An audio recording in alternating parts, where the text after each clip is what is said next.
Are you looking for a job in the Ministry of Information and Broadcasting? Well, you're in luck.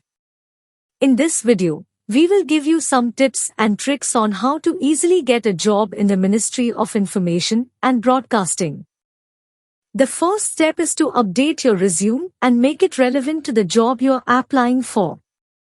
Next, practice your interviewing skills with a friend or family member. This will help you feel more confident during the actual interview. Do your research on the Ministry of Information and Broadcasting. This will help you understand the organization's goals and how your skills and experience align with them. Attend job fairs and networking events to meet people who work in the industry.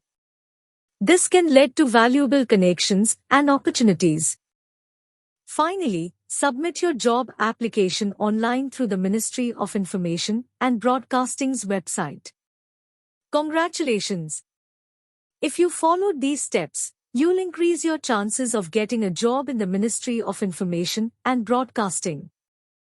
Remember to be confident and authentic during your interview. Good luck!